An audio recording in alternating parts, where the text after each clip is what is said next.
সবাই কেমন আছে? আশা করছি সবাই খুব ভালো আছে, আমিও ভালো আছি। আজকে আবার একটি নতুন মিনি ব্লগ নিয়ে এসেছি।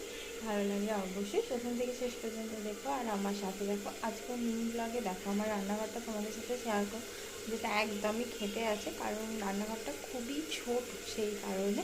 তো চলো, এখনও কিন্তু আমার বাসন নেওয়া হয়নি, রান্না হচ্ছে, মামাকে স্কুলে দিয়ে এসেছি। এই দেখো, একদম পুরো ঘেটে ঘেটে আছে। এই সমস্ত কিছুটাকে গোছাতে হবে, এই বাসনগুলো ধুতে হবে রান্নার পর। আর এই যে ভাতটা আমি রেখেছি, ভাতটা এখনো হয়নি। আর এখানে রাখো মাছের ঝোল, আর এখানে হচ্ছে মাশরুম কারি। ও মা, ক্যামেরাটা কেমন হয়ে গেল।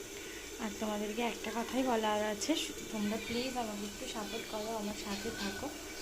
তোমরা ছিলে বলেই হয়তো আমি এতদূর আসতে পেরেছি, আর এরকমভাবেই তোমরা সবাই আমার সাথে থাকো। এটা আমার অনেক শখের আর অনেক কষ্ট করে এখান পর্যন্ত আসা। আমি চাই না এখান থেকে পিছিয়ে যেতে, মানে পিছনে আবার চলে যেতে। তো প্লিজ তোমরা সবাই আমাকে একটু সাপোর্ট করো শুধু। দেখো, এখন আমার মাশরুমগুলো ভাজা হচ্ছে। এটা আর একটু ভাজা হলে এতে দেবো সরষে বাটা, তাহলেই মাশরুম কারিটা হয়ে যাবে একদম সিম্পলভাবে। দেখো, আমি আজকে মাথায় কালার করেছি, কালকে শিবরাত্রি, সেই কারণে একটু সাজগোজ করবো। এই চারিদিকে মা কালারটা লাগিয়ে দিয়েছে, মাকে বলেছি কালারটা করে দিতে, মা পুরো গোটা মাথাটা লাগিয়েছে আমার।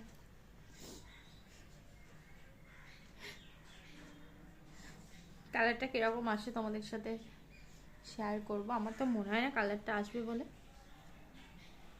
তো দেখা যাক কি হয়।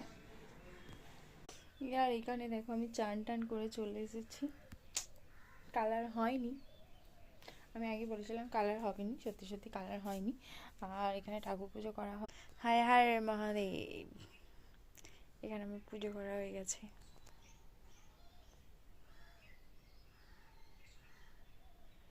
আমার ছুন ঠাকুরটা কীরকম তোমরা সবাই আমাকে কিন্তু কমেন্ট করে জানিও যে ঠাকুরটা আমার কীরকম দেখতে, আর এই ছোট্ট পুচকু মহাদেবটাও কীরকম।